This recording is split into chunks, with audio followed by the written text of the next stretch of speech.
The lockdown that we're all currently in, not showing any signs of having any kind of end to it. I've noticed that a lot of people have been using video in particular to communicate with their clients and their customer base whilst they're locked in doors. I wanted to make a video just to give some tips, some tricks that you can do just to improve the quality of the videos that you're making whilst you're in isolation. This video is going to be broken down into two parts. It's going to be, first of all, for those people who are making videos that they're filming, editing in order to post at a later date, and then also people who are using things like the built-in webcam of their laptops to do conference calling or speaking to camera that they're going to post straight away. So those are the two things that we're going to look at. First of all, we'll look at the first type of video, one that you'll shoot, edit, and then post at a later date.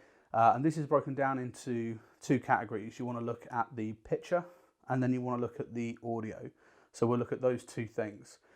First of all, what we're going to do is we're going to talk about the picture, the actual frame and what the video looks like. A big part of this is to do with the position of where you're standing in relation to the key lighting areas and also where the camera is. So I'm currently stood about 2 to 3 foot away from the camera, and my wall, my background, is about 2 foot away from me, behind me. Now what this does is this separates me from the background by having me in the middle between my wall and my camera. And that blurs the background out and then allows me to be a lot more towards the front of what's being spoken about and to the front of a lot of people's attention, and makes this less of a distraction. So if you can ever separate yourself from the background, that's always a good rule of thumb to be able to do. 2 to 3 foot is fine. I've also turned on some fairy lights behind me. What that's going to do very subtly is just shine a light on the back of me and again separates me even more. What I've also done is moved a lamp from the corner of my room just over arm's length away from me and about 2 to 3 foot from the camera. And then about 8 foot from me I have the main window of this room, and that's pouring light in, hitting this side of my face and illuminating me from this side. And then this chap here is just going to fill in the smaller areas as well here. So those are the things that you can do. Now a lot of that is quite complex. A lot of it there's a lot going on. And so if you can only do one of these things, then I would say the best thing that you can do is stand away from the background. Put yourself in the middle of a room, not right against the wall, and that will instantly make your videos that little bit better. Now, if you can't do all these things with the lighting and placing yourself in certain areas of a room, then another good rule of thumb is to just stand straight in front of a window. Stand about 8 foot from the window, 8 to 10 foot from the window, and put your camera in between yourself and the window. That means that all the light is coming in and hitting your face, illuminating you nice and evenly, and that will be enough to have a well exposed, good looking video. So those are two things that you can do straight off the bat in order to make visually make your videos look better. The second part is audio. Now audio is something that is overlooked so often by people and it drives me up the wall. But it's about 50% of the video that you're putting out, and so it has to be given the same consideration. Typically the mics that are built into cameras are awful. They're absolutely awful. They're designed to pick up every single piece of audio that's going on in your environment, and it just doesn't sound good. Anytime you can get the audio off your camera and have it recorded externally is always the best way to go.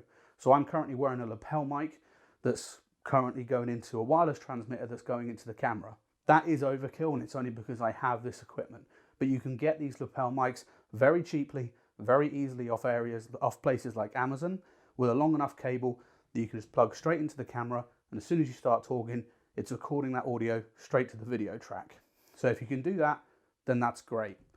What you can also do if you can't get hold of a lapel mic is if you get hold of the microphone and headphone pack that came with your phone when you brought it, that's got a microphone built in that you use for hands-free.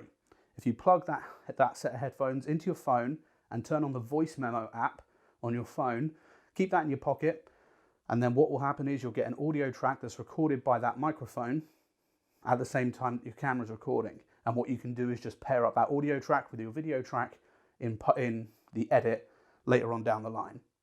And a good thing to do if you are recording your audio like that is at the beginning, when you hit record on the camera and you stand in front, just make a very loud audible clap, and that'll put a spike in the audio so that you can pair up the two tracks in the edit later.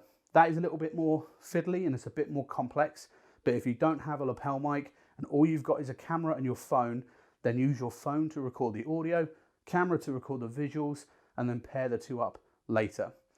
Where you're standing in your house makes a big difference for your audio as well. I'm currently in my living room, so I've got carpet, I've got furniture, I've got a lot of sound absorbing features in the room that I'm in, and that makes the audio a lot better. You don't want to do this in places like kitchens or anywhere where you have hard surfaces, laminate flooring, and things like that. That produces reverb and echo, and your audio just won't sound as good. So if you're going to be doing a lot of talking to camera pieces, try and do it in a room, a bedroom, a living room, somewhere carpeted with a lot of soft features in the environment, and get the audio off the camera and onto a recording device if you can. So those are some real little things and little tips that you can do to improve the quality of your videos as you're recording them. What we're going to do now is jump over to more of the laptop-based videos that you might be doing, just to see what we can tidy up and a few things that we can do over there. Okay, so now we switched over to the laptop, and this is what a lot of people are using for filming themselves, doing conference calls and things like that at the moment. There's not a huge amount that we can do with this because a lot of the tools that we're using are built in. The camera's built into it, the microphones are built into it.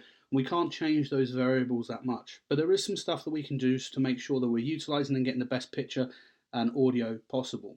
So first of all, placement. Just like before, the camera placement on here is really important. At the moment, I've got the laptop on the desk, angled very naturally as a laptop would be, and the camera's pointing up at me, and it's not a very flattering angle, especially not for me that's got about 14 chins. This isn't great. So what I've got is a little set of drawers here, and I'm just going to place the laptop on top of those, push it back, and now the camera is at a lot more of a natural eye level. And this is a much more pleasing image, and it's a lot nicer. I'm also sat right in front of a window, and there's loads of light pouring in, and it's filling me up. Now this is good for a couple of reasons. One, more light that comes into the environment is going to have a better exposure on you, but also the sensors that are built into these laptops and built into these cameras are tiny, and the sensor is the most important part of a camera. It's what absorbs all that light, and it's what creates the picture. If you're in a dark environment, the picture looks bad because there's not a lot of light, and therefore the camera can't build up the picture. So if I was to spin round, for example, and not have the light hitting my face, the quality of the image that I'm producing wouldn't be as good. And so sitting in front of a window is really, really good just for producing a good looking image. So that's what you can do for the actual picture. And again, we're going to talk about audio. Now audio, you can't do a huge amount.